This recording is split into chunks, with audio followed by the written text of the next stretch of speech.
सभी बच्चों को नमस्ते, गुड इवनिंग। कैसे हैं भाई सभी लोग? अभिषेक, Durgesh, Rimi, Harendra.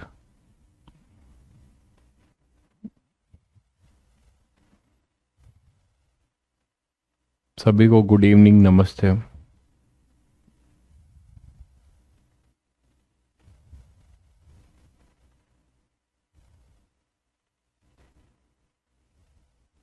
Audio video clear है बच्चों? ऑडियो वीडियो क्लियर है? ऑडियो वीडियो क्लियर है सभी को? एक बार कंफर्म कर दीजिए। चलिए, तो रोलिंग मोशन में हम लोग रोल ऑफ स्टैटिक फ्रिक्शन देखा। लास्ट टर्न पे हमने रोल ऑफ स्टैटिक फ्रिक्शन देखा और धीरे धीरे हमने क्या किया, करा देंगे भाई एसएचएम फ्लूइड सभी के लेक्चर्स करा देंगे 12th में, टेंशन मत लीजिए, ठीक है। और वेव आप ज्वाइन कर सकते हैं, वेव आप ज्वाइन कर सकते हैं ड्रॉपर के साथ, ऐप में इन्फॉर्म कर देंगे, ठीक है। चलिए, तो नेक्स्ट जो है एक क्वेश्चन और करते हैं कि मान लीजिए हमारे पास एक कोई ग्राउंड है और एक कोई सिलेंडर है, एक कोई सिलेंडर है जो कोलाइड करने के लिए जा रहा है रोल करता हुआ किसी बॉक्स के साथ। क्यूबॉइड हो सकता है, क्यूब हो सकता है ना।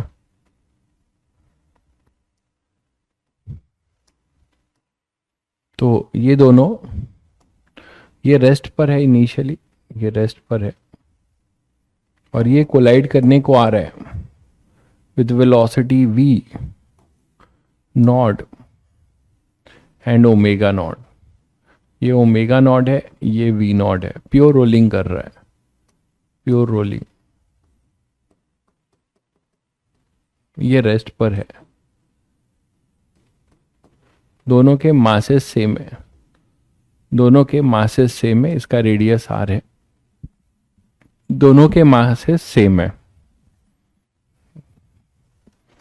क्लियर है? चलिए, तो आप क्या कर सकते हैं, आपसे क्या पूछा जा सकता है कि कोलिजन हो रहा है, इलास्टिक कोलिजन है, कोलिजन इज परफेक्टली इलास्टिक।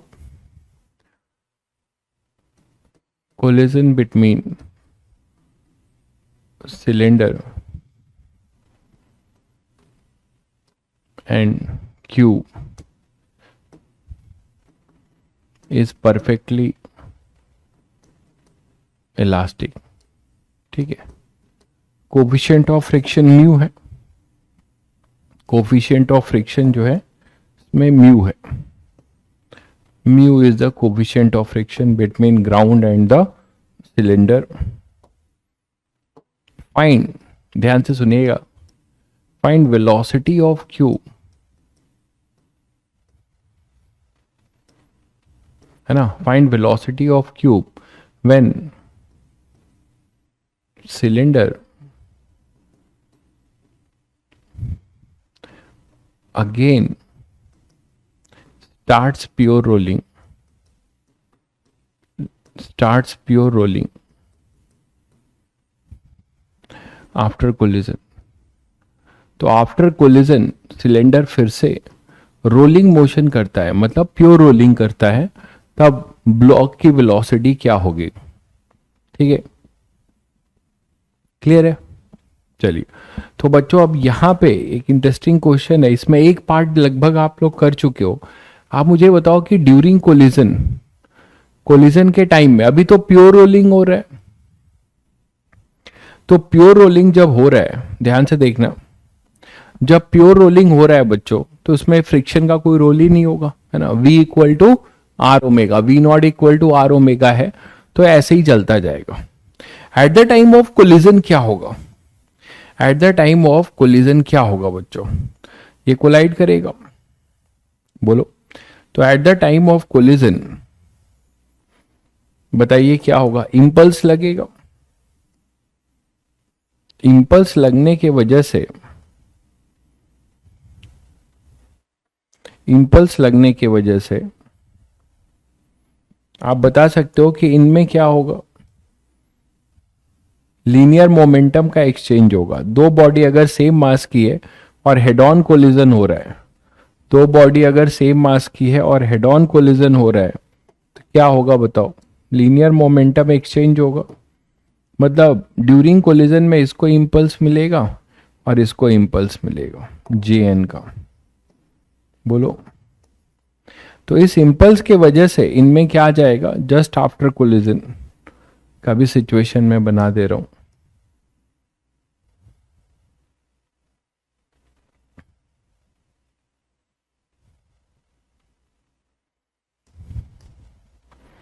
तो जस्ट आफ्टर कोलिजन क्या होगा, जस्ट आफ्टर कोलिजन जो होगा वो ये होगा कि इसको एक वेलोसिटी एक्सचेंज हो जाएगी। आपको याद है दो मासेज अगर सेम वेलोसिटी, बहुत बढ़िया भाई ओजस्वी, वेलोसिटी एक्सचेंज हो जाती है हेड ऑन कोलिजन में, तो इसे तो वेलोसिटी v मिल जाएगी, ये यही v नॉट से चलने लगेगा। ठीक बात है। और इनकी कहानी बताइए क्या होगी, ये कुछ v नॉट से चलने लगेगा, है ना, ये v नॉट से चलने लगेगा। इसके बारे में बताएंगे आप लोग। jn जो है सेंटर ऑफ मास से पास होगा, तो क्या कोई ये एंगुलर इंपल्स दे पाएगा, क्या कोई इसको ये एंगुलर इंपल्स दे पाएगा बच्चों? jn जो है केवल लीनियर इंपल्स दे पाएगा, एंगुलर इंपल्स नहीं दे पाएगा, क्योंकि ये सेंटर ऑफ मास से पास हो रहा है। तो ओमेगा नॉट कोलिजन के बाद सिलेंडर का omega not as it is रहेगा, सिलेंडर का omega not as it is रहेगा, और इसके पास कोई भी वेलोसिटी नहीं होगी, वेलोसिटी इसको मिलेगी, ये है जस्ट आफ्टर कोलिजन। बहुत ही बढ़िया क्वेश्चन है, जो समझेगा उसको मजा आएगा। तो जस्ट आफ्टर कोलिजन, ठीक है, तो Jn के वजह से ओमेगा नॉट आएगा। अब ये स्पिन करेगा, तो जो कांटेक्ट पॉइंट है ये इधर टेंडेंसी रखेगा, तो यहां पे अब रोल शुरू हो जाएगा स्टैटिक फ्रिक्शन का, यहीं से इसको रोल कराने, है ना। तो यहीं से हमारा क्या होगा, या काइनेटिक फ्रिक्शन, सॉरी, यहीं से काइनेटिक फ्रिक्शन का रोल शुरू हो जाएगा। काइनेटिक फ्रिक्शन क्या करेगा, काइनेटिक फ्रिक्शन दो काम करेगा, एक तो ये अल्फा देगा और सेंटर ऑफ मास को एक ए भी देगा, है ना, सेंटर ऑफ मास को एक ए भी देगा और एक अल्फा भी देगा। अल्फा के वजह से ओमेगा चेंज होगा और ए के वजह से धीरे धीरे वेलोसिटी आएगी, जो वेलोसिटी इसके पास नहीं थी।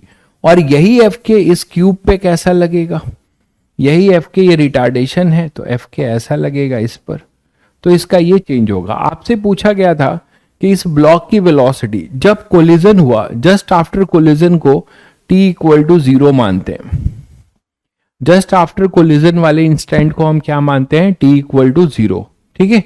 तो अब यहां पे बच्चों t इक्वल टू 0 पे सिचुएशन ये है कि इसको ओमेगा नॉट मिला है, इस एफ के ने इसको टॉर्क दिया जिससे अल्फा आ गया, और यहां पर इसको ए मिल गया। ये नॉर्मल है, इंपल्सिव नहीं है एफ के का, क्योंकि कोई कोलिजन ओलिजन नहीं हो रहा है, कोलिजन यहां हो चुका है। ग्राउंड से जो इसको एफ के मिलेगा वो इसको क्या देगा, रिटार्डेशन, अल्फा रिटार्ड करेगा और ए इसको एक्सेलरेट करेगा। Then a time will come when it will have pure क्या, प्योर रोलिंग मोशन, होगा कि नहीं होगा। तो प्योर रोलिंग जब हो चुका होगा तो उसकी कंडीशन आप यहां बता सकते हो। मैंने एक एक फिगर बनाया जिससे आपको सब कुछ समझ में आ जाए। तो हम बोल रहे हैं कि यहां से यहां की ये है at t equal to t, at t equal to t pure rolling. तो मान लो यहां प्योर रोलिंग हो जाना शुरू होता है, तो जब प्योर रोलिंग शुरू हो जाएगा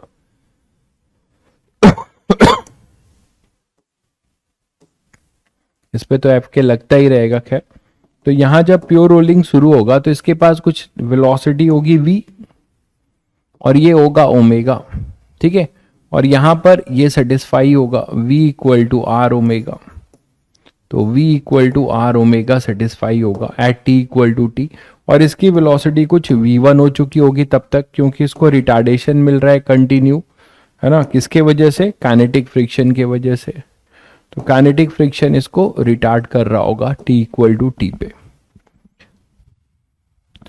ठीक है, क्लियर है। तो अब यहां से देखो कि वो टाइम अगर हम निकाल लें जब ये प्योर रोलिंग करता है, उस समय में उतने टाइम में इसकी वेलोसिटी v नॉट से v1 हो गई है, और अंडर सर्टेन रिटार्डेशन एफ के, है ना, अंडर सर्टेन रिटार्डेशन एफ के। क्या कौन है ये? सौर्य बता रहे हैं हमें कुछ समझ में नहीं आ रहा है। निकल लो बेटा, आप समझ में नहीं आ रहा है तो कोई प्रॉब्लम नहीं है। आप कोई पर्टिकुलर पॉइंट अगर कमेंट करेंगे तो मैं आपको फिर से समझाने की कोशिश कर सकता हूं। अगर आप न्यू ज्वाइनिंग स्टूडेंट है, अच्छा तो न्यू ज्वाइनिंग हो तो भैया अभी मत ही पढ़ो, एक दो लेक्चर के बाद फ्लूइड मैकेनिक्स शुरू होगा तब पढ़िएगा। तो यहां से अपने पास क्या हो जाएगा, ये अपने पास V1 है at t equal to t pure rolling, V equal to are omega. तो सभी बच्चों को पता है कि V equal to are omega में V को क्या लिख सकते हैं बच्चों, V not minus mu ji t. याद आ रहा है सभी को, ये कर चुके हैं।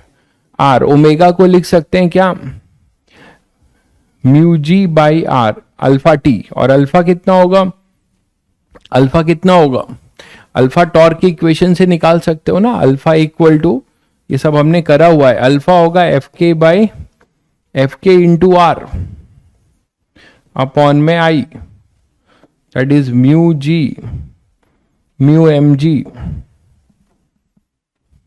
किसी को रिजल्ट भी याद होगा सिलेंडर का, mu M G R upon में M are square.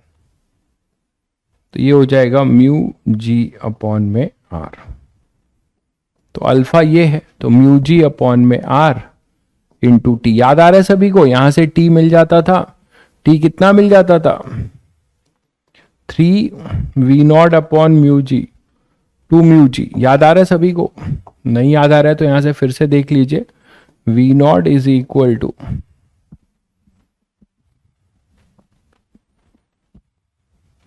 M R square by 2 था ना, ये एम आर स्क्वायर बाई 2 था, तो ये 2 म्यू जी बाई आर होगा।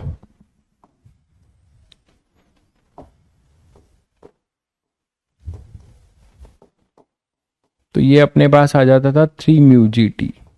तो टी याद है सिलेंडर के लिए हमने किया था 3 म्यू जी, इतना तो याद होगा सबको, नहीं है तो फिर से कर सकते हैं। ठीक है, हाँ ओमेगा नॉट भी होगा, अच्छा यहाँ पे ओमेगा नॉट भी होगा, सही कह रहे हो, ओमेगा नॉट भी होगा, ये गलत है, यहाँ गलत हो गया। वो V जो होगा वो तो होगा V not minus mu G T, और आर ओमेगा जो होगा वो होगा ओमेगा नॉट, ओमेगा नॉट भी तो था हमारे पास, तो ओमेगा नॉट से ओमेगा हुआ है ना, तो omega not minus 2 mu g by r alpha t. सही कह रहे हैं, ये होगा। और V not equal to are omega था, प्योर रोलिंग था, तो यहां पे V not equal to are omega not था, तो इसको हम यूज कर लेंगे आर ओमेगा नॉट को, V not r omega not minus 2 mu ji t. तो बच्चों ये V नॉट और आर ओमेगा नॉट ये कैंसिल ही हो जा रहा है, ये कैंसिल ही हो जाएगा क्योंकि V not equal to are omega not है। V नॉट को एक्सेलरेशन कहां मिल रहा है, किसी को एक्सेलरेशन नहीं मिल रहा है। अच्छा ये प्लस होगा, सॉरी, हाँ ये प्लस होगा, ये तो एक्सेलरेट हो रहा है, तो ये प्लस होगा, अल्फा रिटार्ड हो रहा है। ठीक है, तो ये फिर से वही मिल रहा है, लकली वही मिल रहा है।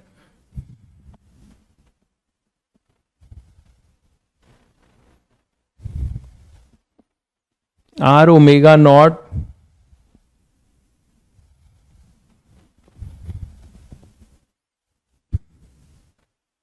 माइनस अल्फा टी, और V नॉट के साथ क्या है, V not plus mu ji t.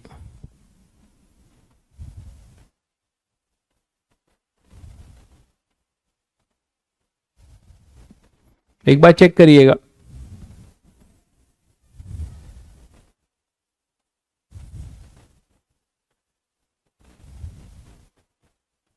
एक बार चेक करिए।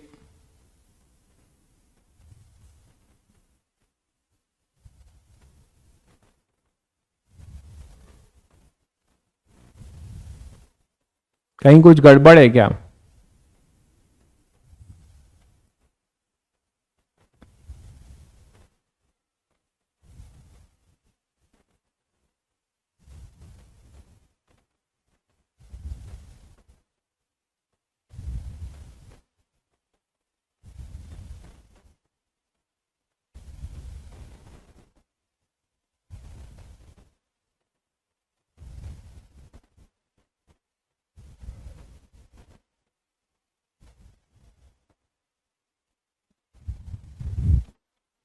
वी नॉट माइनस म्यूजिटी कुछ डायरेक्शन में गड़बड़ है क्या?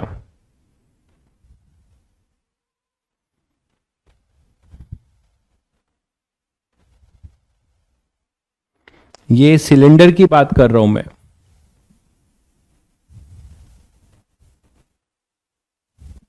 ये आफ्टर कोलिजन इसको वेलोसिटी ट्रांसफर होगी, ये स्पिन करेगा, पीछे जाएगा तो इस पे फ्रिक्शन फोर्स आगे लगेगा, है ना। अच्छा वी नॉट नहीं आएगा, ये वी नॉट कहां रहेगा? ये गलती हो रही है, ये गलती हो रही है भाई। देखो ये आर ओमेगा नॉट ऐसे रहेगा माइनस, यहां से देख रहे हो ना, इसे आप टी इक्वल टू जीरो ले रहे हो। हाँ इनिशियल जीरो है, बहुत बढ़िया भाई धैर्य, बहुत बढ़िया, यही गलती हो रही है। इनिशियल जीरो है ना, टी इक्वल टू जीरो पे आफ्टर कोलिजन वी नॉट है ही नहीं, केवल ये रोटेट हो रहा है, तो इसीलिए यहां पे u जीरो होगा, v equal to u plus a t, और u यहां पर जीरो है। तो जब इसको इधर ले आओगे तो 3 mu ji t equal to are omega not, r omega not को हम लोग वी नॉट लिख सकते हैं, आर ओमेगा नॉट को हम लोग वी नॉट लिख सकते हैं, तो वही आ जाएगा वी नॉट अपॉन 3 म्यू जी। वो लकली आंसर वही आ रहा है बट सिचुएशन अलग है, ठीक है। बाकी सब सही है, तो टी आ गया। अब आपको एक काम और कर लेना है, ब्लॉक के लिए काइनेमेटिक्स इक्वेशन यूज कर लेना है। फॉर ब्लॉक रिटार्डेशन मिल रहा है, फॉर ब्लॉक उसका रिटार्डेशन होगा म्यू जी, तो यहां क्या लिखेंगे, v one equal to v not minus mu g into t, है ना। तो वी वन कितना आ जाएगा, v not minus mu g, और टी की वैल्यू है v not upon 3 mu g. तो उस समय ब्लॉक की वेलोसिटी रही होगी कितनी, v not minus v not by 3, तो 2 वी नॉट बाई 3, तो ये आंसर आ जाएगा। ये तो एक बढ़िया क्वेश्चन बन सकता है एडवांस का, ठीक है। तो v one equal to 2 v not by 3, clear है, बाकी सब कुछ सही है। तो v equal to u plus a t, u यहां पर जीरो था, हमने सिचुएशन ये लिया है आफ्टर कोलिजन, पहले तो प्योर रोलिंग था ही, तो ये after collision t equal to zero, और उसके बाद जब ये कोलिजन हो चुका है और फिर से अगेन प्योर रोलिंग शुरू हुआ है, तो अगेन प्योर रोलिंग जब शुरू हुआ है तब की कहानी है। आई थिंक सभी को क्लियर होगा, आगे बढ़े, सभी को क्लियर है भाई? चलिए, तो इसी में एक क्वेश्चन और भी है, जैसे वॉल से कोई सिलेंडर टकराता है और रिबॉन्ड होता है, तो उसमें उसकी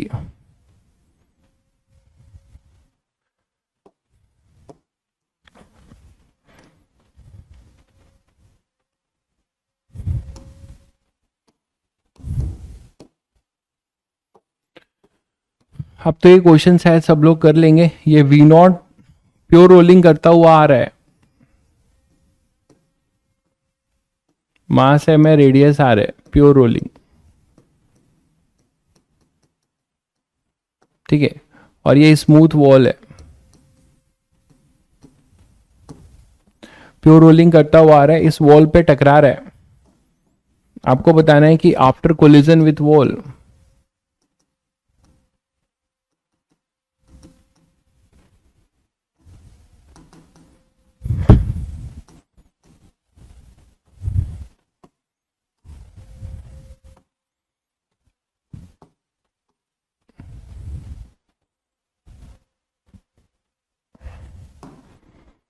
या find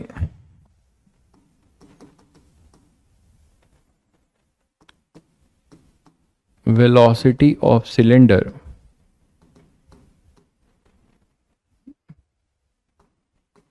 when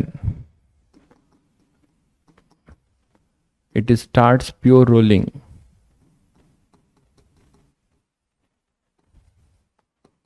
after collision with wall, है ना, आफ्टर कोलिजन विथ वॉल, और कोलिजन इज परफेक्टली इलास्टिक।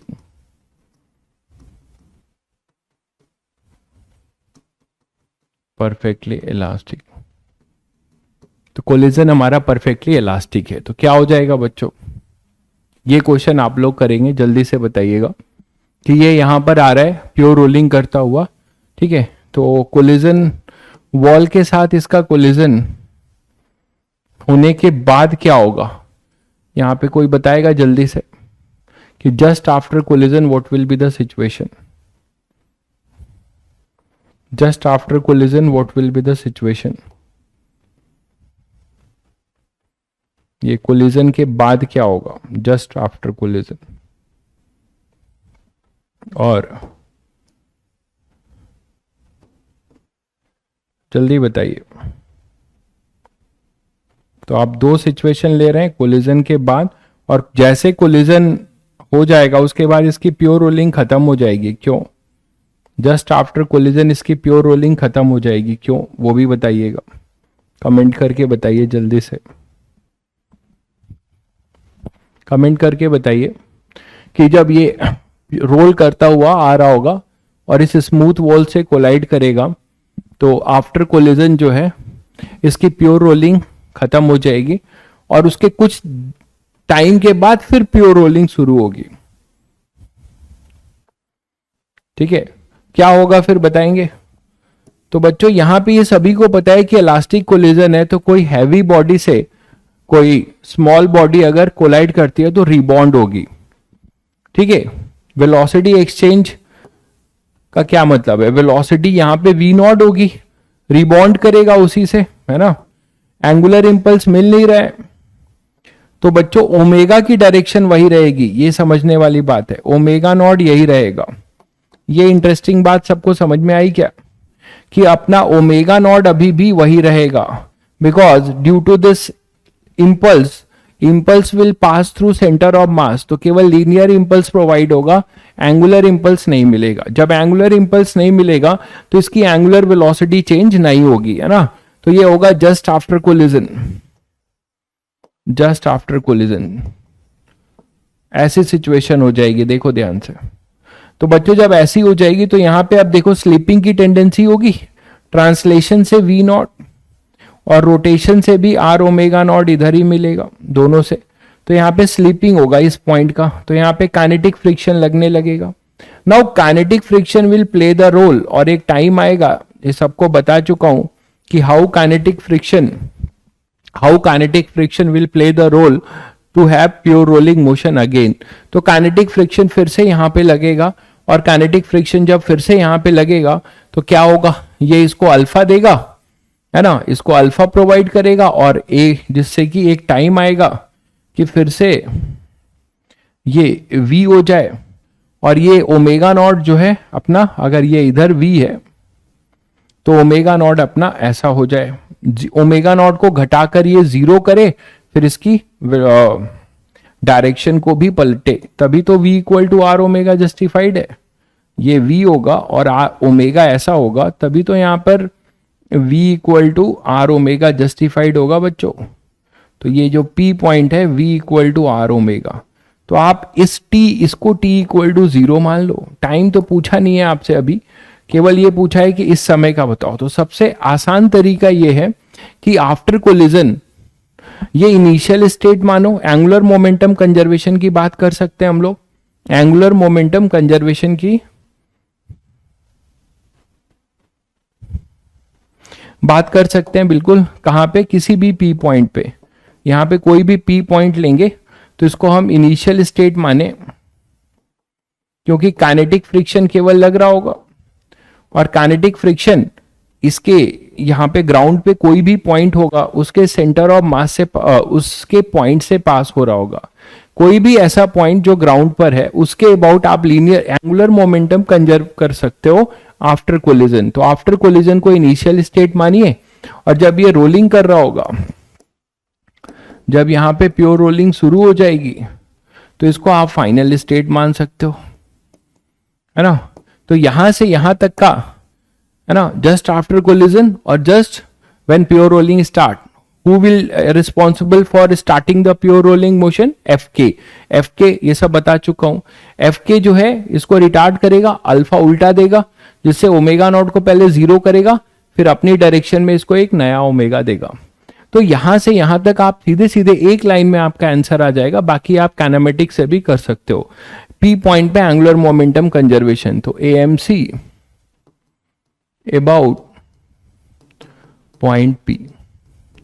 तो पी पॉइंट पे बच्चों एंगुलर मोमेंटम कंजर्व करिए। इसमें क्या दिखता है आपको, और साइन के साथ करिएगा, ट्रांसलेशन प्लस रोटेशन, तो एम वी आर, है ना, प्लस आई ओमेगा।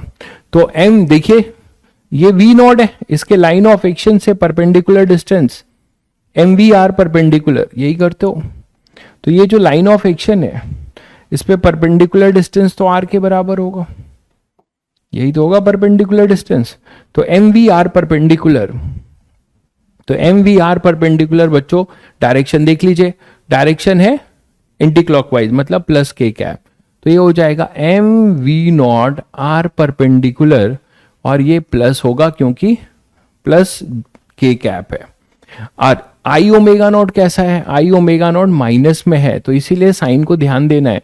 ये सिलेंडर है, तो सिलेंडर है तो M are square by 2 into omega naught बच्चों, M are square by 2 into omega naught. देखो M are square by 2 into omega naught, omega naught clockwise है तो माइनस लिखा है, मैं के कैप नहीं लिख रहा हूं, ये प्लस के कैप ये माइनस के कैप, मैं के कैप नहीं लिख रहा हूं, सब में के कैप आएगा वो कट जाएगा। This is your L I, ये पूरा क्या है अपना एल आई है, ये होगा एल आई। एल एफ क्या होगा, एल एफ में देखो तो एम वी आर परपेंडिकुलर वही है, और डायरेक्शन अभी भी इसका प्लस के कैप है, तो यहां हो जाएगा एम वी आर, और प्लस यहां प्लस हो जाएगा क्योंकि आई ओमेगा भी ऐसा हो चुका है प्लस में, और v equal to are omega है, तो M are square by 2 into omega. आप यहां से जो चाहते हो v चाहते हो तो यहां पे ओमेगा को आप क्या लिख सकते हो, v बाई आर। अच्छा ये प्योर रोलिंग था तो v not equal to are omega nought भी था at the time of pure rolling, तो आप ओमेगा नॉट को यहां से एलिमिनेट कर सकते हो। तो एम वी नॉट आर, हो सकता है आपको ओमेगा ना दिया जाए, हो सकता है ओमेगा नॉट आपको ना दिया जाए और बोला जाए कि ये प्योर रोलिंग करता हुआ वॉल को हिट कर रहा है, तो एम वी नॉट आर हो जाएगा। अच्छा minus M are square by 2 into V not by R, M V R plus यहां भी आप एलिमिनेट कर सकते हो ओमेगा को, v बाई आर, तो यहां से आपको v मिल जाएगा। तो कितना आ गया अपने पास, M V R minus M V not R by 2, तो ये हो जाएगा M V not R by 2 is equal to, यहां पे अपने पास आ जाएगा 3 बाई 2 एम वी आर। ठीक है, तो आपसे एम आर कैंसिल हुआ तो वी नॉट बाई 3, तो v आ जाएगा वी नॉट बाई 3, ओमेगा पूछा जाएगा तो वी नॉट बाई 3 आर हो जाएगा ओमेगा। तो इस तरीके से आप बता सकते हो। क्या आप ये भी बता सकते हो कि टाइम कोलिजन के बाद कितने टाइम के बाद वो हिट करेगा, प्योर रोलिंग करेगा, वो भी बता सकते हो। यहां पे t इक्वल टू 0 अगर मान रहे हो और इसे t इक्वल टू t मान रहे हो तो टाइम ऑफ रोलिंग तो बता ही सकते हो काइनेमेटिक्स से, v equal to are omega, और v को लिख सकते हो v not minus mu ji T वाले से, तो टाइम भी आप बता सकते हो। तो ये क्लियर हुआ बच्चों सभी को इस टाइप के क्वेश्चंस। अगर मान लो कोएफिशिएंट ऑफ रेस्टिट्यूशन e दिया होता तो आप क्या करते, e की वैल्यू 1/2 दी होती तो आप क्या करते, ये v नॉट बाई 2 हो जाता, ev हो जाता, ठीक है, ev हो जाता, ठीक है। अगर आपको कोएफिशिएंट ऑफ रेस्टिट्यूशन e दिया जाता तो कोलिजन के बाद ये v नॉट नहीं रहता, e times of v not हो जाता, बाकी कहानी आपकी वही रहती। आप एंगुलर मोमेंटम कंजर्वेशन से सबसे स्मार्ट तरीके से आप ये कर सकते थे। ये क्लियर है सभी को, ये क्लियर है क्या बच्चों, ये सभी को क्लियर है, आगे बढ़ा जाए। आगे बढ़ा जाए, चलिए।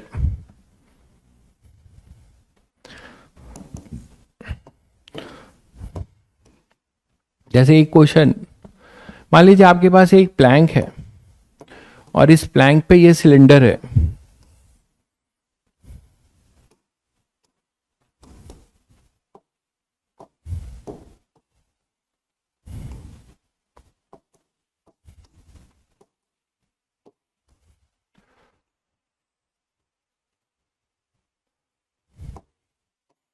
इस प्लैंक पे अपना एक सिलेंडर मूव कर रहा है,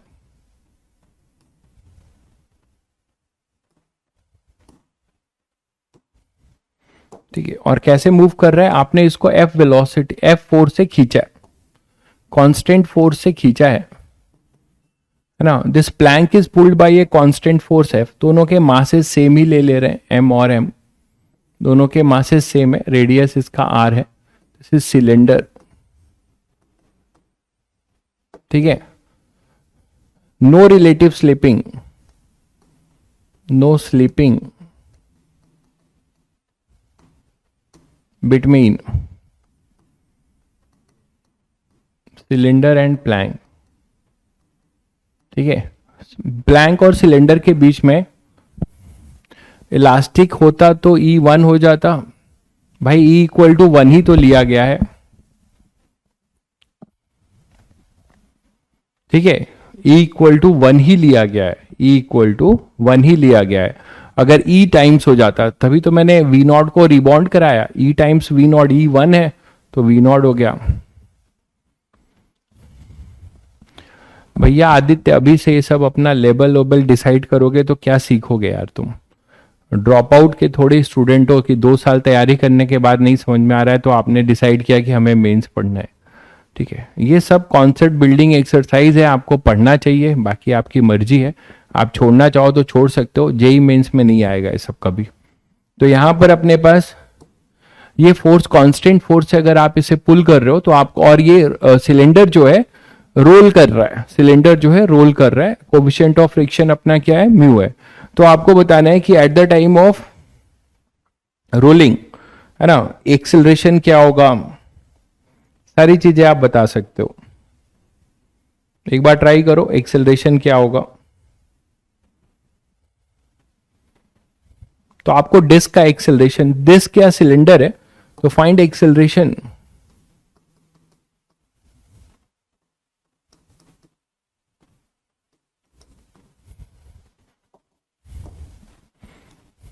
इसको हटा दे रहा हूं मैं, ऐसे लिख दे रहा हूं, find acceleration of the cylinder when it starts pure rolling on the plank.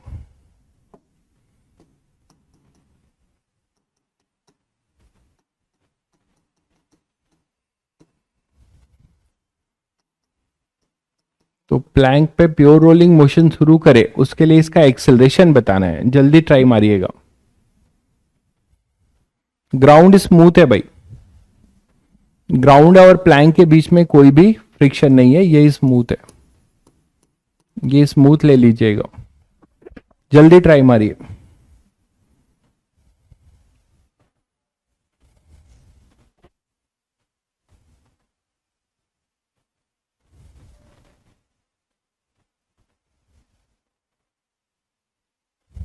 और ये दिया हुआ है, देखिए, find acceleration of the cylinder when it starts pure rolling on the Planck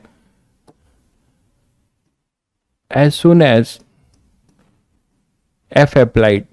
समझ गए, मतलब कोई टाइम डिले के बाद नहीं है, कोई टाइम डिले के बाद नहीं है।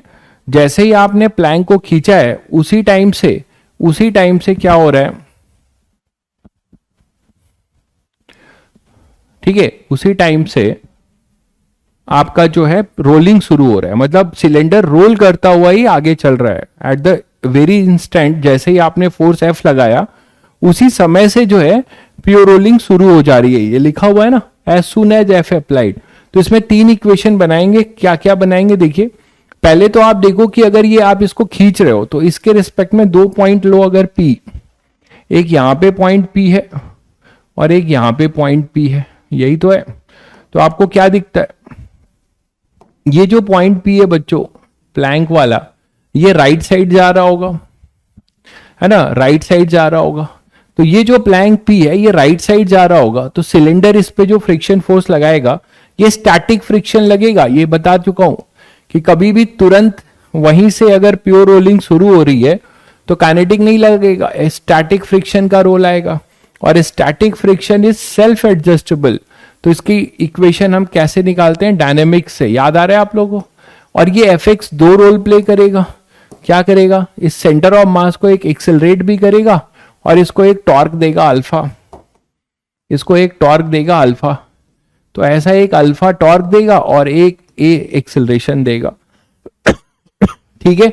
और प्लैंक की बात करो तो प्लैंक पे F लग रहा होगा, Fs लग रहा होगा, तो इस पे भी एक एक्सेलरेशन आएगा A1 का, इस पे भी एक्सेलरेशन आएगा एक A1 का, है ना, A1 का एक एक्सेलरेशन आएगा। मैंने तुम लोगों को कहा था कि जब भी हम स्टैटिक फ्रिक्शन की बात हो जाती है तो हम डायनेमिक्स की इक्वेशन से हम Fs कैलकुलेट करते हैं। तो डायनेमिक्स की इक्वेशन बनाते हैं, ठीक है, ट्रांसलेशन की इक्वेशन फॉर सिलेंडर। तो सिलेंडर क्या क्या इक्वेशन लिखेंगे आप बताइए। Fs is equal to ma, दोनों के मास सेम ही ले रखा है मैंने, और Fs into R equal to mr square by 2 alpha. देख लीजिए, Fs into R equal to mr square by 2 into alpha. Mu coefficient of friction है, बट हमें Fs, इसमें ये गलती मत कर देना कि Fs equal to mu mg कर रहे हो, मैं बार बार बोल रहा हूं, ठीक है। Fs equal to mu mg आप नहीं कर सकते हैं क्योंकि सेल्फ एडजस्टेबल स्टार्टिंग फ्रिक्शन है। तो एक तो दो सिलेंडर के लिए ये आ जाएगा, ठीक है। ये पहले क्लियर है आप लोगों को, दो इक्वेशन, सिलेंडर की इक्वेशन क्लियर है। फॉर प्लैंक बच्चों, फॉर प्लैंक एक ही इक्वेशन दिख रही है, क्या, net force in accelerated direction F minus Fs is equal to ma, ये तीसरी equation. And condition for pure rolling A is equal to, आप लोग जरा कमेंट करके लिखिए बच्चों यहां पे, what is the condition of pure rolling, what is the condition of pure rolling, जल्दी बताइए। अरे ये टॉर्क की इक्वेशन है मेरे भाई, Fs इंटू आर। एक भाई पूछ रहे हैं ये tau equal to I alpha use किया है। यार भाग जाओ यार, ये सब मतलब मत पूछो, ठीक है, अब ये सब खत्म होने को जा रहा है। Tau equal to I alpha, R कैसे आया आपको नहीं समझ में आ रहा है। फोर्स ये है और ये परपेंडिकुलर डिस्टेंस सेंटर ऑफ मास से टॉर्क, ये सबकी पढ़ाई नहीं है, मैंने कई बार बोला, कल भी बोला था, ठीक है। इस लेवल की पढ़ाई सब हजम शायद नहीं कर पाए। A plus R alpha equal to A1, बहुत बढ़िया भाई, बाकी लोग भी देखिए। तो जब भी, और जो हजम कर पाएगा वो IITN बनेगा, बाकी लोग फिर मजे लें जाके दूसरी जगह। यहां पे ये है देखो, तो इस P पॉइंट की बात करो तो ट्रांसलेशन की वजह से ये A था और ये अल्फा था।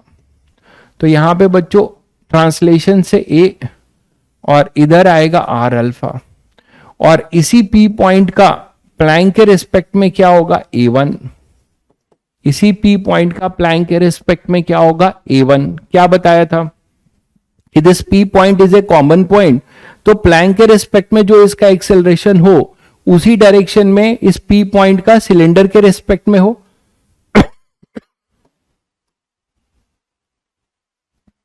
उसी सिलेंडर का हो तो क्या होगा, सिलेंडर के रिस्पेक्ट में इसका प्लैंक का हो गया A1, प्लैंक के रिस्पेक्ट में P पॉइंट का एक्सेलरेशन है, इधर है A1। तो प्लैंक के रिस्पेक्ट में इधर है, तो सिलेंडर के रिस्पेक्ट में इसी P पॉइंट का इधर होना चाहिए। तो इधर का मतलब A minus R alpha, A minus R alpha, A minus R alpha. अच्छा, अल्फा की डायरेक्शन गलत है, हाँ गलत है, एक मिनट रुकिए, अल्फा की डायरेक्शन गलत है। ये A इधर है और अल्फा भी इधर है, ये अल्फा है, तो ट्रांसलेशन से A इधर मिलेगा और अल्फा भी इधर ही मिलेगा, सही है, आर अल्फा। तो मतलब A प्लस ये P पॉइंट का और ये है अपना A1, ठीक है। इसका मतलब यहां पर आएगा A plus R alpha is equal to A one बच्चों, A plus R alpha equal to A one, ये सबसे important condition of pure rolling.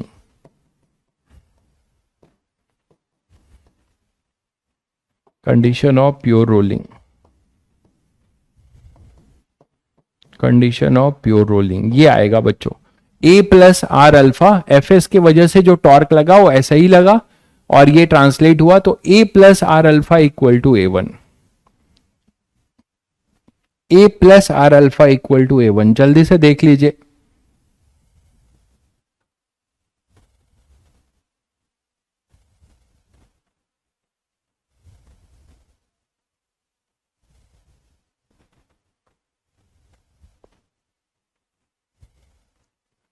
बहुत बच्चों ने कैलकुलेट भी कर लिया, बहुत बढ़िया, ऐसे ही करते रहो। अब तो इक्वेशन क्लियर है, फटाफट सॉल्विंग करते हैं। तो यहां पे बच्चों एक काम करते हैं, देखो इधर एफ एस को एम ए लिख दो, यहां पे एफ एस एम ए है, तो from first and third A निकाल लो, F equal to M A plus F S, और एफ एस की वैल्यू है एम ए, तो आप, मैंने मास सेम दे रखा है, तो एफ हो जाएगा 2ma, तो ए आ जाएगा एफ बाई 2m, ए आ गया एफ बाई 2m, है ना। ए अगर एफ बाई 2m आ गया, और इधर से आप अल्फा भी निकाल सकते हो, एफ एस की वैल्यू थी फ्रॉम सेकेंड, फ्रॉम सेकेंड क्या होगा, F S equal to M by 2 R alpha, और आर अल्फा को भी हम एफ एस को, एफ एस भी निकाल लेते हैं ना, एफ एस कितना था, एफ ए आ गया तो एफ एस भी आ जाएगा, एफ एस हो जाएगा M A F by 2, F S हो जाएगा एफ बाई 2, तो वहां से हम अल्फा भी निकाल सकते हैं, मतलब आर अल्फा भी निकाल सकते हैं। तो यहां से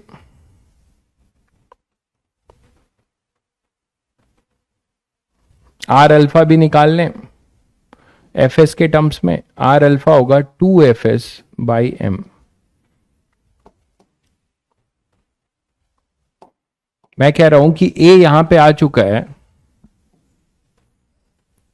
तो एफ एस कितना हो जाएगा, एफ एस एम ए है, एफ एस कितना हो जाएगा एफ बाई 2, एफ एस हो जाएगा एफ बाई 2, सब एफ के टर्म्स में निकाल रहे हैं, तो एफ एस बच्चों एफ बाई 2 आ गया।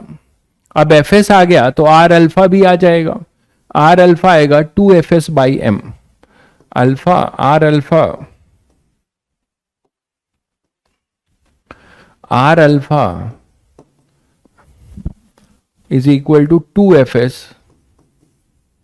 बाई एम, तो ये हो जाएगा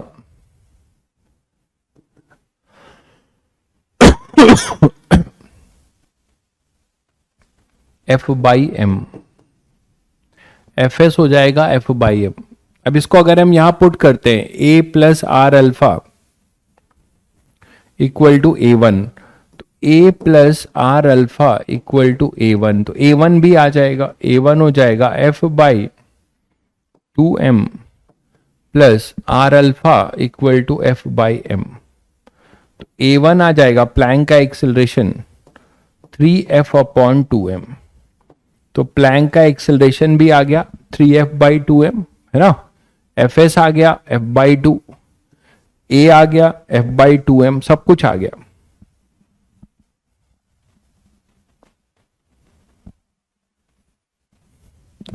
थर्ड इक्वेशन में क्या कह रहे हो, थर्ड इक्वेशन में a1 होगा ना, अरे अरे बहुत लेट में बताए, बहुत लेट में बताए।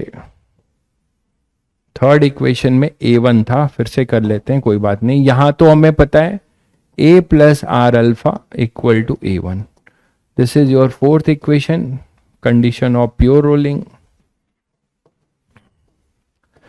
कंडीशन ऑफ प्योर रोलिंग, ये क्लियर है। चलिए यहां पे हमने गलती कर दिया था, ये a1 होगा, ठीक, ये A1 होगा। सही है। तो पहले हम लोग क्या करें, सबको Fs को Ma पुट कर दें और A1 यहां से निकाल लें। A1 को A प्लस आर अल्फा लिख सकते हैं। अब इसको सॉल्व करिएगा जरा। A1 इक्वल टू 3A आ रहा है।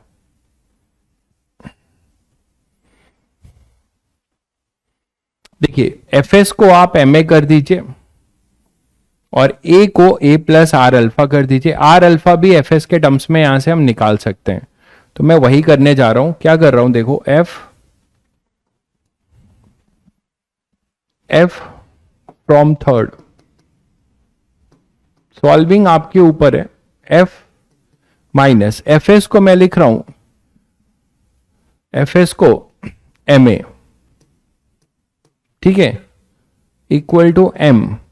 A1 को मैं लिख रहा हूं A plus R alpha, A1 को मैं लिख रहा हूं A प्लस आर अल्फा, ठीक है।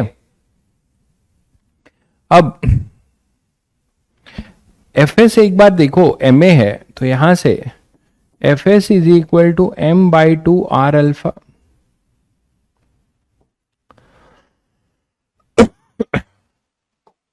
ठीक है, और Fs को मैं और क्या लिख सकता हूं, Ma। तो Fs को यहां Ma पुट कर दो ना, सीधे सीधे आर अल्फा और Ma रिलेशन आ जाएगा। तो Fs को हमने Ma पुट कर दिया equal to M/2 R alpha. तो 2A is equal to are alpha. ये बात समझ गए सब लोग।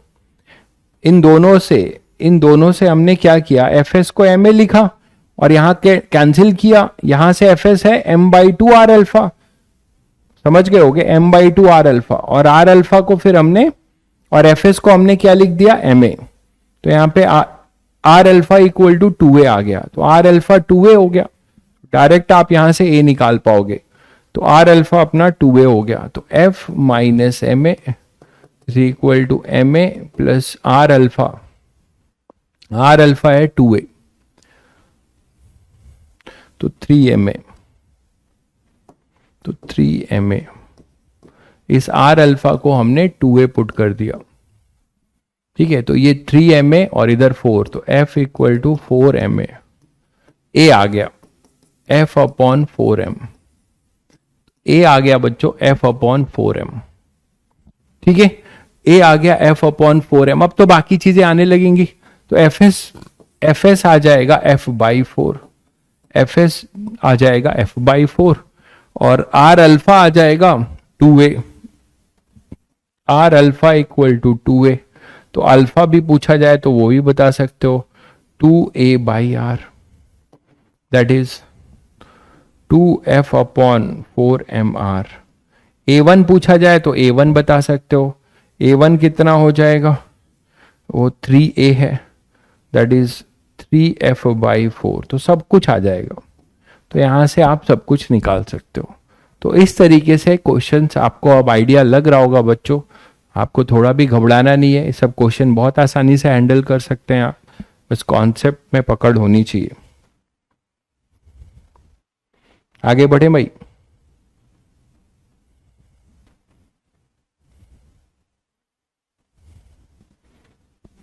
चलिए, तो एक बड़ा क्वेश्चन लेते हैं। आपको सॉल्व नहीं करना है उसको, उसमें इक्वेशन की प्रैक्टिस करनी है। देखें कितने लोग करते हैं। तो सॉल्व नहीं करना है, इसमें हम इक्वेशन बनाना सीख लेंगे, बाकी सॉल्विंग तो हो जाएगी।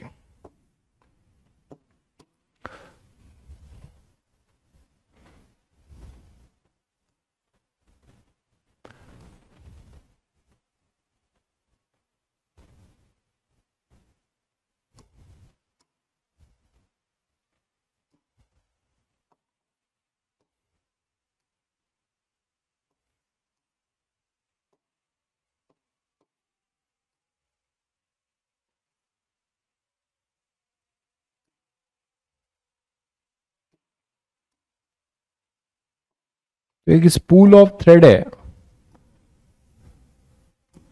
जो ऐसे दो प्लैंक के बीच में चलने वाला है। ध्यान से देखिएगा। और यहां से एक थ्रेड निकला है, यहां से एक थ्रेड निकला है ना। और ये थ्रेड जो है इस स्पूल ऑफ थ्रेड पे वाइंड है, ठीक है। और ये थ्रेड जो है किसी पुली से हैंग करता हुआ, किसी पुली से हैंग करता हुआ किसी ब्लॉक को हैंग कर रहा है, किसी ब्लॉक को हैंग कर रहा है। मतलब यहां पर एक पुली ले लेते हैं,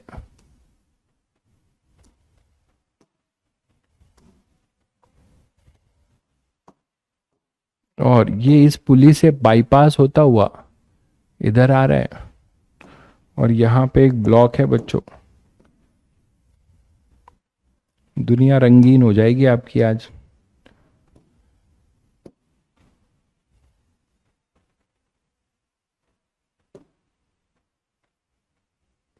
ठीक है, और ये अपना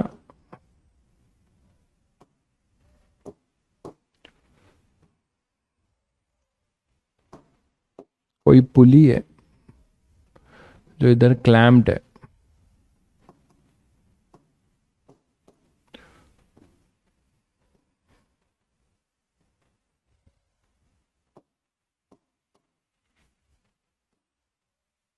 समझ गए होंगे सब लोग। अब ये जो थ्रेड है,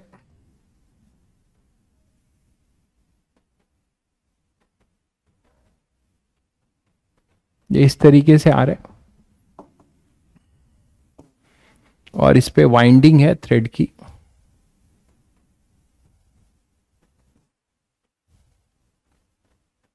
है ना, थ्रेड ऐसे वाइंड किया हुआ है और ऐसे जा रहा है। This is spool of thread, ठीक है। और ये पूरा प्लैंक जो है यहां पर ग्राउंड पे रखा हुआ है। ये प्लैंक जो है पूरा ग्राउंड पे रखा हुआ है। तो अब हमें इसमें there is no relative slipping, है ना, there is no relative slipping. अब आपको इसमें ये दिया हुआ है, इधर फोर्स लग रहा है F1। बहुत बड़ा क्वेश्चन है, नो डाउट, बट आपको इक्वेशन बनाने की प्रैक्टिस करा रहा हूं कॉम्प्लिकेटेड से कॉम्प्लिकेटेड चीज में। ये F1 है मान लो, ये F2 दिया हुआ है, तो दो फोर्सेस लग रहे हैं F1 और F2। ठीक है, ठीक है बच्चों, अरे डरो नहीं, डर के आगे ही तो जीत है। तो यहां पे अपने पास क्या है, ये R1 है, ये R2 है ना बच्चों, ये R है, स्मॉल r है, ये कैपिटल R है, ऐसे बोल सकते हो। और इसका मास है, मैं स्पूल ऑफ थ्रेड का मोमेंट ऑफ इनर्शिया I है, इसका मास m1 ले लेना, इसका मास है m2। ये स्मूथ है, ये स्मूथ है ना। कोई ज्यादा कॉन्फिडेंस दिखाए आपको तो ये क्वेश्चन दे देना, ठीक है। बुक लिखना चाहिए। कौन पढ़ेगा मेरी बुक? कोई नहीं पढ़ेगा। कुछ तुम्हारे जैसे लोग होंगे, दो चार लोग, वही पढ़ लेंगे। चलेगी नहीं बुक। आजकल जितनी सस्ती चीज होती है वो चलती है। तो यहां पर अब ठीक है, इसीलिए जितने सस्ते लेक्चर्स होते हैं यूट्यूब पे, घटिया लेक्चर जो बोर्ड लेवल के या थोड़ा बहुत मेंस के, वही चलते हैं, उसी के ज्यादा व्यूज होते हैं।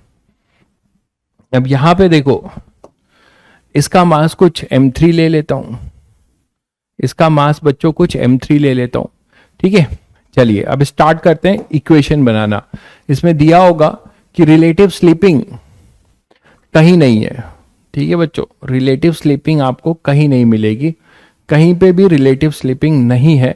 और this is spool of thread, जिसका मोमेंट ऑफ इनर्शिया आपको दिया हुआ है, बताया था स्पूल ऑफ थ्रेड। तो ये स्पूल ऑफ थ्रेड है which have a pure rolling motion on both the plank, ठीक है। तो spool of thread have a pure rolling motion,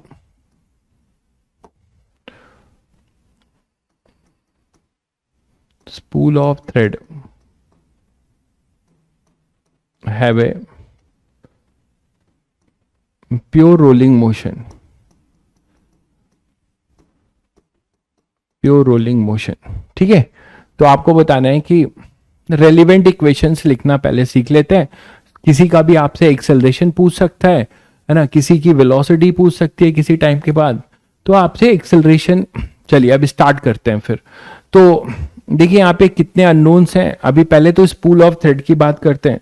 तो बच्चों अब यहाँ पे स्टैटिक फ्रिक्शन लगेगा, है ना, प्लैंक पे ये स्पूल ऑफ थ्रेड रोल कर रहा है तो इस पे स्टार्टिंग फ्रिक्शन लगेगा। अब आप पूछ सकते हो कि सर कैसे लगाएं, आप उसमें बिल्कुल परेशान मत होइए, मैंने कह रखा है कि अगर डायरेक्शन नहीं गेस कर पा रहे हैं तो कुछ भी मान लीजिए, अपने आप साइन के साथ आएगा वो।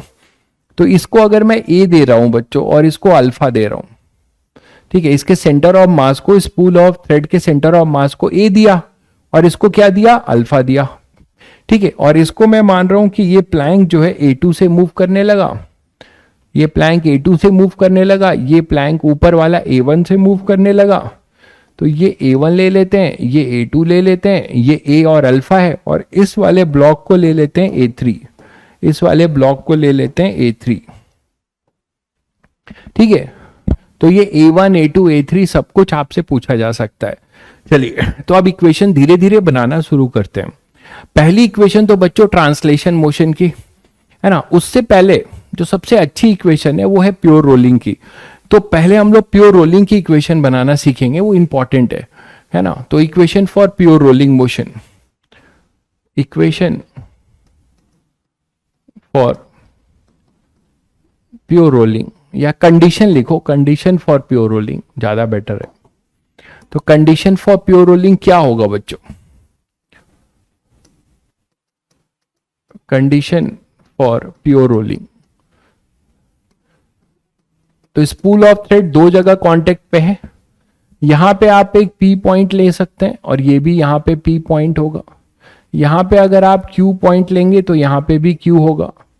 तो इस Q की रिलेटिव स्लिपिंग ना हो, इस Q की रिलेटिव स्लिपिंग ना हो, क्या बोलेंगे, प्लैंक और इस स्पूल ऑफ थ्रेड के बीच में रिलेटिव स्लिपिंग ना हो बच्चों। तो इसके लिए आप तो बता सकते हो क्या होगा, इस P पॉइंट का ट्रांसलेशन के वजह से A और रोटेशन के वजह से R अल्फा, तो A plus R alpha equal to A1। तो यहां पे लिखा जाएगा A प्लस, वो कैपिटल लिया है मैंने, है ना, तो A प्लस आर अल्फा, कौन सा R, कैपिटल R, तो capital R alpha is equal to A1 पहली। अब यहां आ जाओ Q पॉइंट के लिए, है ना, अब मैं डायरेक्ट लिख रहा हूं, शायद सबको समझ में आ गया होगा, डायग्राम नहीं बना रहा हूं अलग अलग।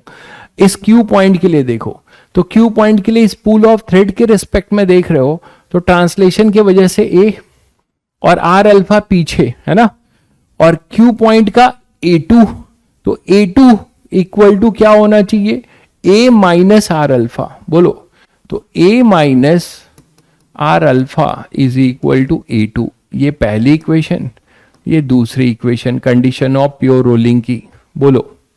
ये पहले सभी को क्लियर है बच्चों, ये सभी को क्लियर है। अच्छा, अब जो एक इक्वेशन एक्स्ट्रा आप सीखेंगे वो है कंस्ट्रेन मोशन की, वो बहुत इंटरेस्टिंग है। कंस्ट्रेन मोशन याद करिए, कंस्ट्रेन मोशन ये सबसे इंपॉर्टेंट है। जरा देखें कितने बच्चे लिख पाते हैं, लिख के दिखाओ जरा, यहां किसके किसके बीच में क्या कंस्ट्रेन है। Constraint motion, equation of constraint motion, जल्दी से बताएंगे आप लोग, कंस्ट्रेन मोशन की इक्वेशन क्या होगी यहां पर, जल्दी बताइएगा, कंस्ट्रेन मोशन की इक्वेशन बताइएगा। कंस्ट्रेन मोशन की इक्वेशन देखें कितने बच्चे पकड़ पाते हैं, बताइए जरा क्या होगा कंस्ट्रेन मोशन की इक्वेशन यहां पे।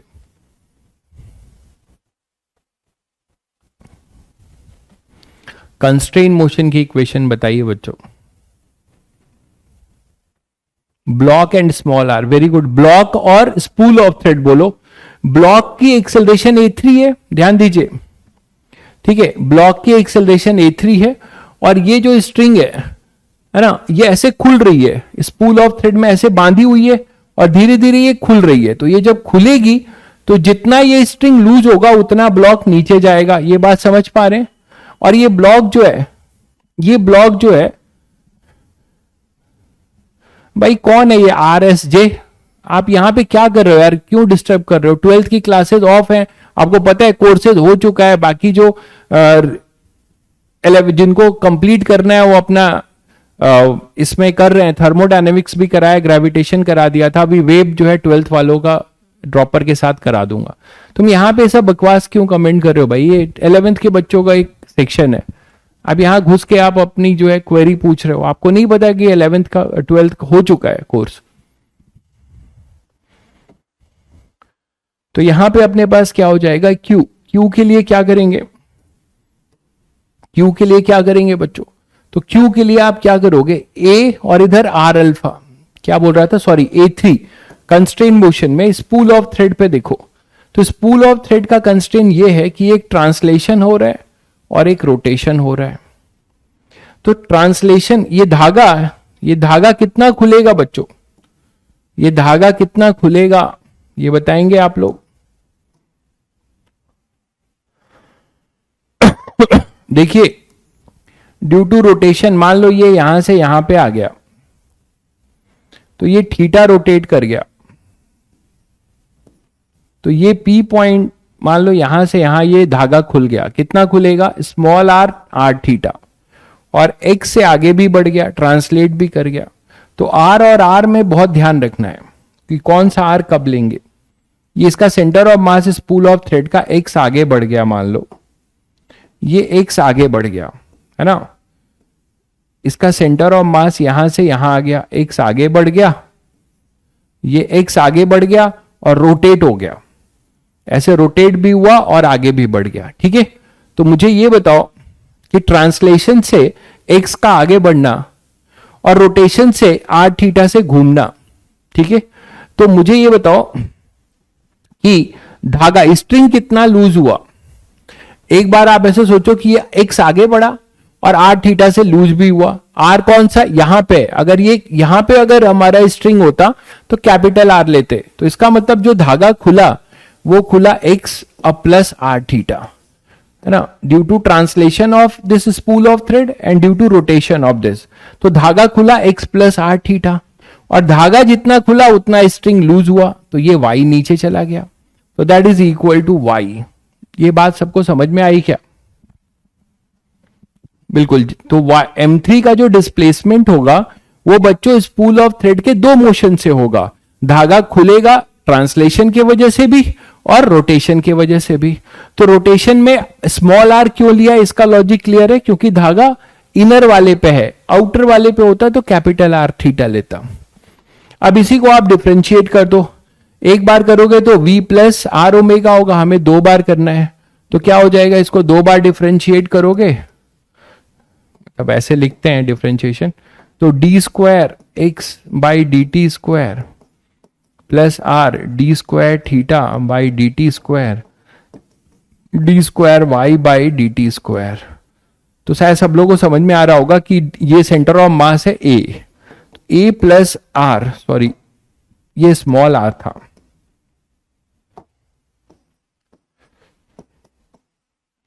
तो A plus small R theta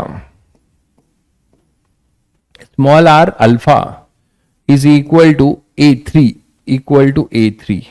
ये क्लियर है बच्चों, ये सबसे मतलब क्रूशियल वन है, ये पकड़ पाना, कंस्ट्रेन रिलेशन आया है A plus R alpha equal to A3, clear है। तो this is very important one, A plus R alpha. बाकी तो अब आपके लिए न्यूटन्स लॉ है जो आपको आता ही है। चलिए लिखते हैं equation for translational motion, equation for translational motion, ये तो आप फटाफट लिख दोगे।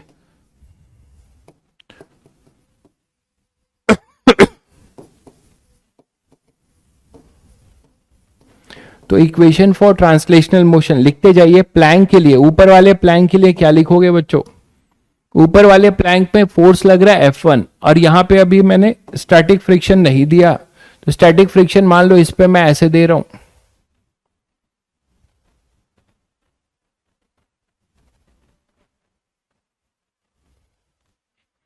ठीक है, और इस पे ऐसे दे रहा हूं, उसी तरीके से इस पे मैं इधर दे रहा हूं और इस पे इधर दे रहा हूं। तो ये FS2 ले रहा हूं, ये FS2 इस पे ऐसा होगा, ये FS1 और ये FS1, समझ गए, दोनों के बीच में स्टैटिक फ्रिक्शन। कुछ लर्न नहीं करना है बच्चों, कोई रिजल्ट लर्न नहीं करना है, ये सब रिजल्ट लर्न कितना करोगे, सिचुएशन चेंज होगा तो लर्न नहीं करना है, अप्रोच याद रखना है, कुछ लर्न नहीं करना है। Equation of translational motion, equation of translational motion में पहले बताइए प्लैंक का क्या होगा, F minus FS1 is equal to m1a1। ठीक है, ये फोर्थ इक्वेशन लिख सकते हैं बच्चों।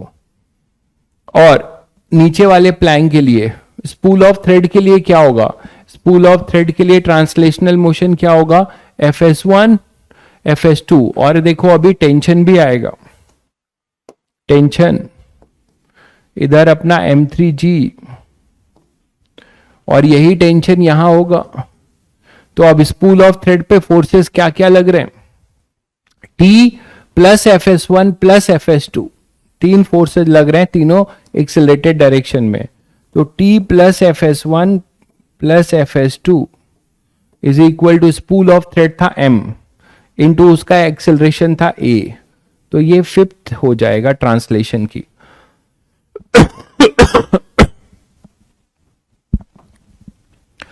अब नेक्स्ट अपने पास दो ट्रांसलेशन की और बचती है, एक इस वाले प्लैंक के लिए और इस ब्लॉक के लिए। तो क्या हो जाएगा? इसके लिए होगा F2, ये F1 था ना, तो F2 minus Fs2 is equal to M2 into A2। ये सिक्स इक्वेशन। और ब्लॉक के लिए क्या हो जाएगा? M3G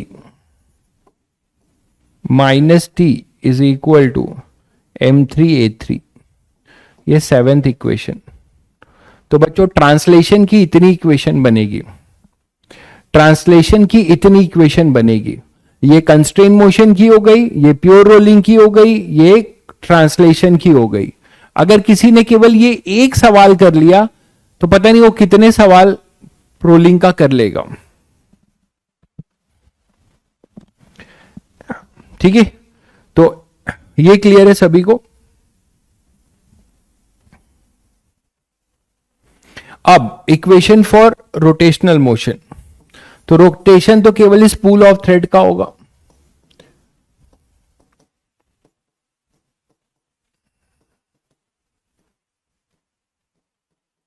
equation for rotational motion. तो बच्चों बताओ रोटेशनल मोशन की इक्वेशन, रोटेशनल मोशन की इक्वेशन बता दो क्या होगी? टॉर्क, टॉर्क कौन कौन दे रहा है? देखो, एक Fs1, एक Fs2 और एक टेंशन।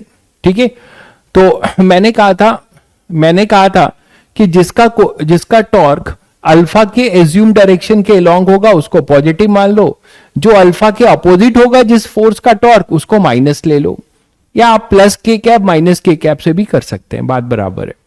तो Fs1 का टॉर्क इस सेंटर ऑफ मास से कितना होगा बच्चों? Fs1 into perpendicular distance capital R.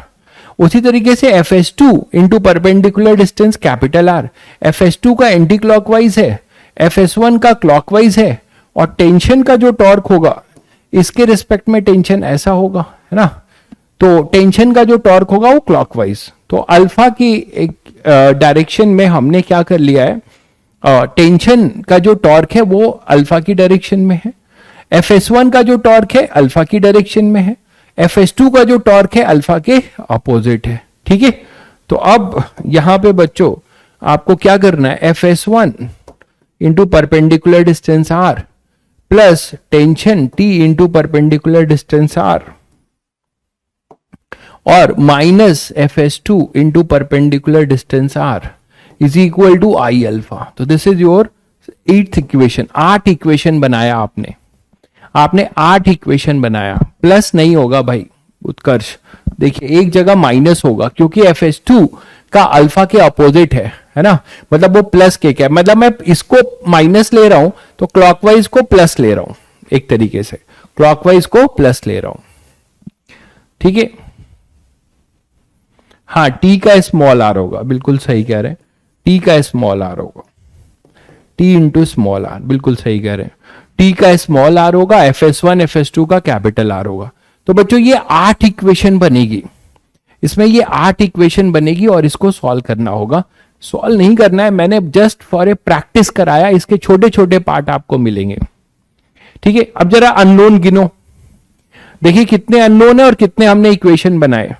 Unknown कितने हैं देखो, A1 A2 और A, 3 अननोन, ये अल्फा 4, ठीक है, और A3 5, टेंशन 6, ठीक है, और Fs1 7, Fs2 8। 8 अननोन है, 8 अननोन है बच्चों, और 8 मैंने लीनियर इक्वेशन बना दी है। 8 अननोन एंड 8 लीनियर इक्वेशन। आपने जिंदगी में इतने अननोन्स और इतने लीनियर इक्वेशन अभी तक नहीं बनाए होंगे।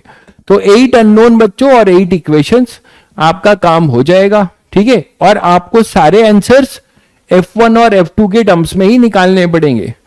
आपको सारे आंसर F1 और F2 के टर्म्स में। आप ये काम कर सकते थे कि F1 जो कोई सॉल्व करना चाहे तो आप F1 को F ले सकते थे, F2 को 2F ले लेना, है ना, आप सॉल्व कर लेना। ठीक है, क्लियर है।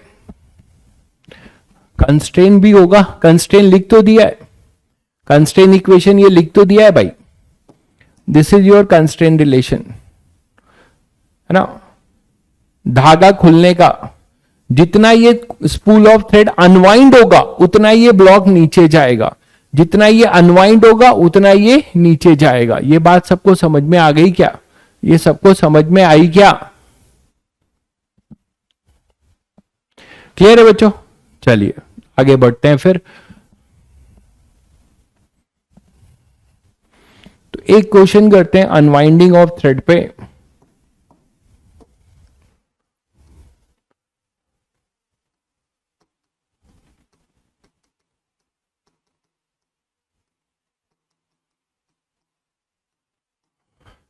मतलब अब धागा खुलेगा, एक ड्रम में लपेटा हुआ है, और वो ड्रम का पहले मैं आपको एक्चुअल व्यू बना दूं।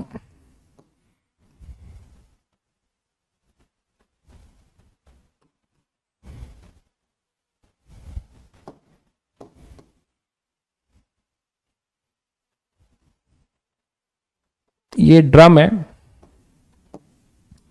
और इसमें आपने धागा लपेट रखा है।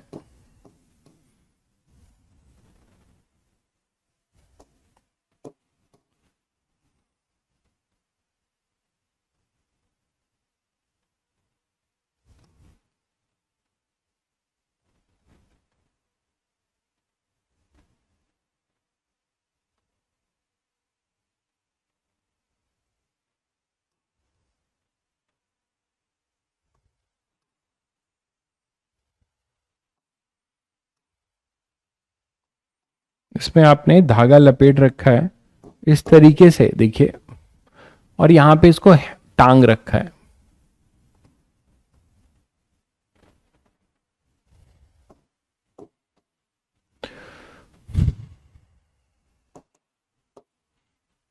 ये धागा ऐसे लपेट रखा है।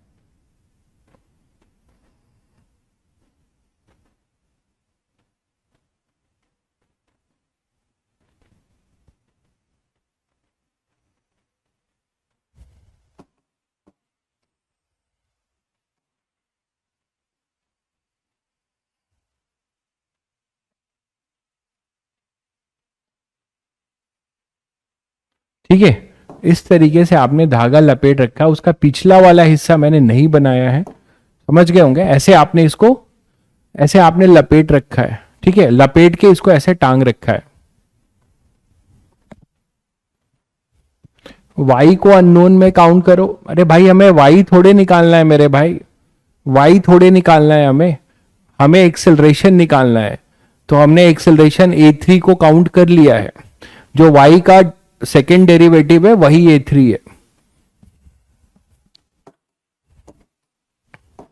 तो यहां पे हमने क्या किया, इसको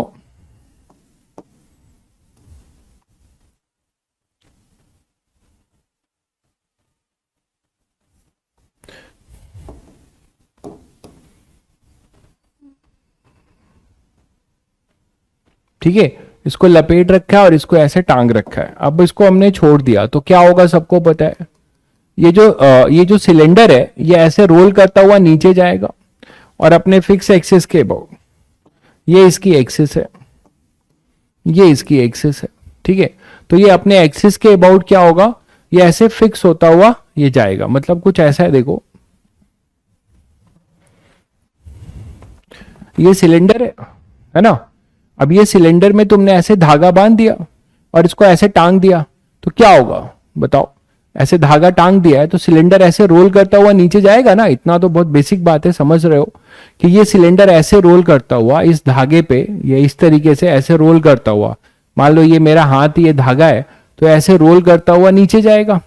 तो हमें टेंशन बताना है, एक्सेलरेशन बताना है सिलेंडर का, है ना, सब कुछ बता सकते हैं। टेंशन T बताना है, एक्सेलरेशन A बताना है ना, मास इसका M है, रेडियस R ले लीजिए। अब इसको समझने के लिए मैं इसको आपका साइड व्यू दिखाता हूं, तो साइड व्यू से आपको अच्छा समझ में आएगा। तो जब आप साइड से देखोगे तो कुछ ऐसा नजर आएगा तुम्हें, देखो साइड व्यू देखोगे तो आपको कुछ ऐसा नजर आएगा क्या, ठीक है। और आपको कुछ ऐसा दिखने लगेगा कि ये धागा यहां पर है,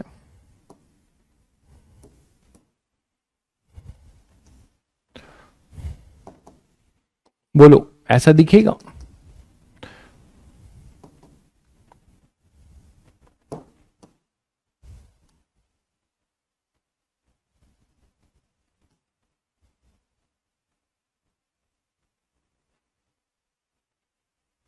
ऐसा नजर आएगा बच्चों आपको, है ना। ये धागा आपका ऐसे लिपटा हुआ और यहां पे इसके सेंटर ऑफ मास को एक एक्सेलरेशन मिलेगा ए का, यहां पे mg लग रहा होगा। फोर्स के नाम पे क्या लग रहा होगा, फोर्स के नाम पे यहां पे लग रहा होगा mg, बोलो। और यहां पर एक टेंशन होगा, यहां पे लग रहा होगा टेंशन T, और इसके वजह से यहां पर आएगा एक A, सेंटर ऑफ मास का एक एक्सेलरेशन A आएगा, और इसके पास एक अल्फा आएगा, एक A होगा और इसको पास एक अल्फा होगा। बोलो, ये तो समझ गए सब लोग, ठीक है। अब यहां से बच्चों आप बहुत आसानी से इक्वेशंस लिख सकते हो। इक्वेशन फॉर ट्रांसलेशनल मोशन, जल्दी बताओ, equation for translational motion.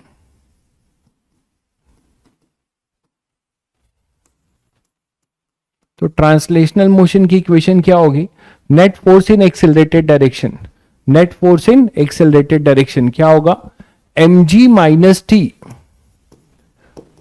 Is equal to ma, पहली इक्वेशन। इक्वेशन फॉर रोटेशनल मोशन, ये कैसा व्यू है इसका, साइड व्यू। तो साइड से अगर आप देखोगे, यहां से देखोगे,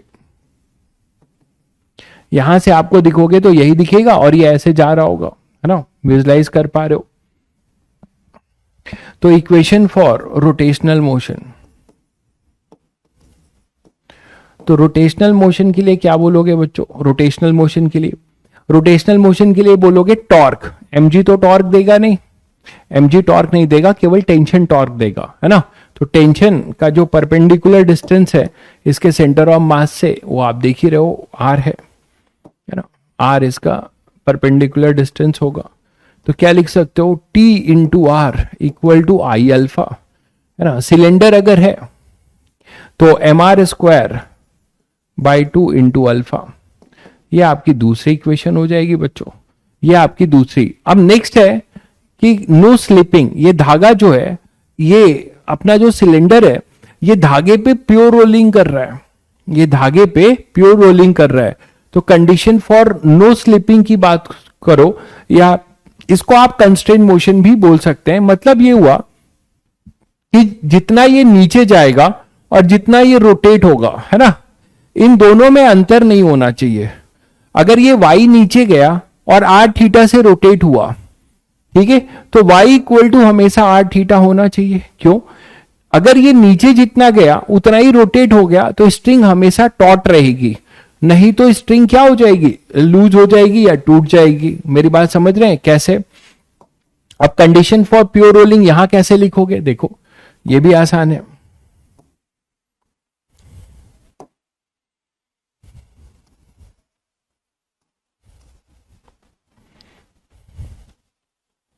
कंडीशन फॉर प्योर रोलिंग देखो, आपको पता है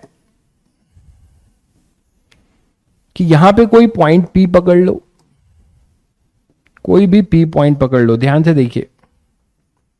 अब इस P पॉइंट का ये जो अपना सिलेंडर है, जो कि A से ट्रांसलेट हो रहा है और अल्फा से रोटेट हो रहा है।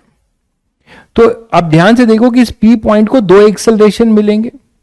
ड्यू टू रोटेशन क्या मिलेगा बच्चों, इधर R alpha tangential acceleration, due to rotation इसको मिलेगा आर अल्फा, और ड्यू टू ट्रांसलेशन इसको मिलेगा ए। इन दोनों में अगर कोई अंतर हो जाएगा तो कहानी गड़बड़ हो जाएगी, रस्सी स्लैग कर जाएगी या टूट जाएगा। ये बात समझ रहे हैं आप? तो इस पी पॉइंट को ड्यू टू ट्रांसलेशन मिलेगा ए और ड्यू टू रोटेशन मिलेगा tangential acceleration R alpha. R omega क्यों लिख रहे हो भाई Aditya? A equal to V equal to are omega होता है, A equal to are alpha होगा। तो फॉर नो स्लिपिंग इसमें कंडीशन ये है, जो सबसे इंपॉर्टेंट इक्वेशन है, for no slipping of cylinder on the thread, जितने से ये रोटेट हुआ, देखो पहले ये क्या हुआ, अब ऐसे थोड़ा और रियलाइज करो कि रोटेशन से ये खुला, रोटेशन से स्ट्रिंग लूज होगी, रोटेशन से स्ट्रिंग लूज होगी, तो जितना लूज होगी उतना नीचे जाके वो क्या करे, कंपनसेट कर ले, y equal to are theta. ऐसे समझ रहे हो?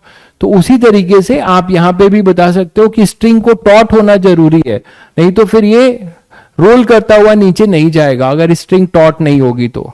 ठीक है, तो स्ट्रिंग को टॉट होना जरूरी है। तो यहां पर अपने पास क्या हो जाएगा, यहां पर अपने पास हो जाएगा a equal to are alpha, a equal to are alpha, a is equal to R alpha.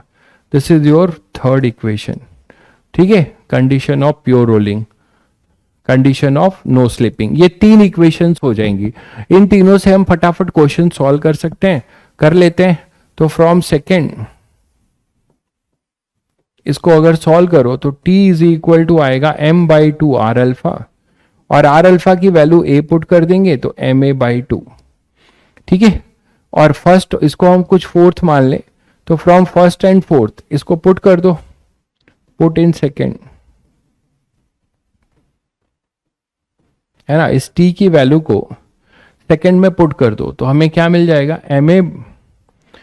M G equal to M A plus M A by two. तो M G is equal to 3 by two M A. तो A आ जाएगा बच्चों 2g by 3, ए आ जाएगा 2g by 3, तो alpha आ जाएगा 2g by 3 r, a equal to are alpha. ठीक है, और टेंशन कितना हो जाएगा, टेंशन हो जाएगा m by two into 2g by 3, तो ये हो जाएगा mg बाई 3। तो टेंशन आ जाएगा, a आ जाएगा, अल्फा आ जाएगा, सब कुछ आ जाएगा mg बाई 3। ठीक है बच्चों, तो इस तरीके से आप बोल सकते हो। ये कंडीशन ऑफ स्लीपिंग समझ, थोड़ी फील आनी चाहिए, रटना नहीं है, इसमें फील आना चाहिए। ठीक है, क्लियर है बच्चों? तो यहां से ये सबको समझ में आया कि क्या हो रहा है। ये ट्रांसलेशन एक तरीके से कंस्ट्रेंट से भी सोच सकते हो कि ये y नीचे गया और r थीटा से रोटेट हुआ। एक तरीके से क्या हुआ, ये y नीचे जाएगा, r थीटा से रोटेट होगा। आप कंस्ट्रेंट से समझना चाहो तो ये y नीचे गया, है ना, और ये r थीटा से रोटेट हुआ। देखो, तो जब ये r थीटा से रोटेट हुआ, इतना स्ट्रिंग लूज हो गया r थीटा का, जितना ये लूज हो गया उतना ये नीचे जाए, तभी तो स्ट्रिंग हमेशा टॉट रहेगा। तो y equal to are theta, v equal to are omega, a equal to are alpha, ऐसे सोच सकते हो। क्लियर है सभी को? तो कंस्ट्रेंट रिलेशन है, y से नीचे जाने पे रोटेशन से स्ट्रिंग लूज होगी, है ना, और जितना ये लूज होगी उतना नीचे जाके स्ट्रिंग फिर से टॉट हो जाएगी। और अगर स्ट्रिंग टॉट नहीं हुई, स्ट्रिंग अगर टॉट नहीं हुई तो फिर क्या होगा तुमको पता है, ये कैसे ऐसे प्योर रोल करता हुआ नीचे नहीं जाएगा। ठीक है,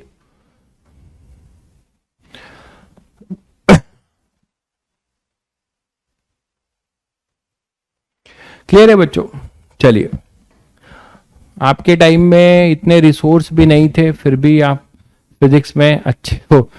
अरे भाई देखो, जो चीज जब खुद से पैदा करते हो ना तो आप अच्छे ही हो जाते हो। हमारे टाइम में रिसोर्स नो डाउट बहुत कम थे। एक रेसनिक हेलिडे था और एससी वर्मा था और इरोडोफ, 3 बस मदर बुक हुआ करती थी, उसी से पढ़ना था। हालांकि ऐसा नहीं है, मैंने भी जिनसे पढ़ाई की है वो बहुत बड़े टीचर थे आईआईटी कानपुर के, ठीक है, तो बहुत बड़े टीचर से मैंने भी पढ़ाई की है, उनसे कुछ ज्ञान मिला। हाँ, वो इतना आराम से नहीं समझाते थे।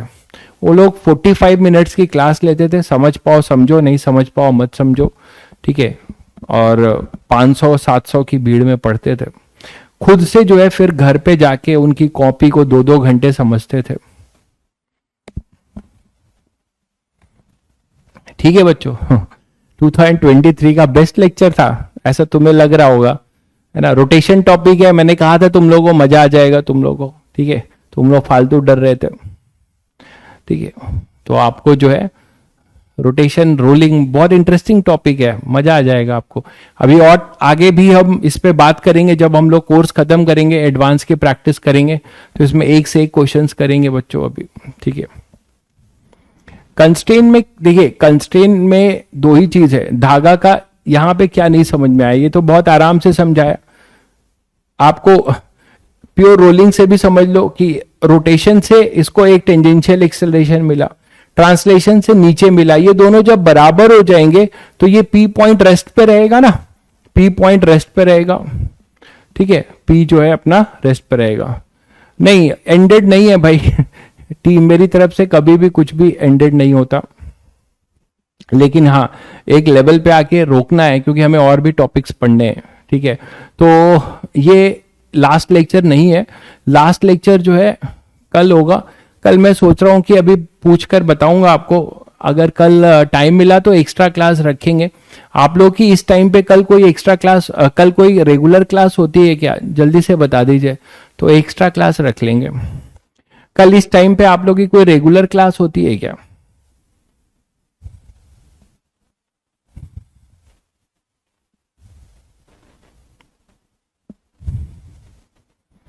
नहीं, ठीक है, तो फिर कल क्लास रख लेंगे, ठीक है। मैं ऐप पे मैसेज आ जाएगा, ऐप पे मैसेज आ जाएगा, ठीक है।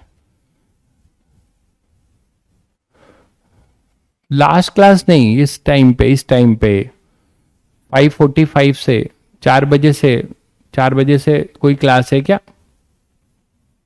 5 to 4:30, 4 to 5:30 ऑफ है, तो उसी टाइम पे एक्स्ट्रा क्लास रख लेंगे, आपको मैसेज आ जाएगा तो इसको कंप्लीट करेंगे फिर, है ना।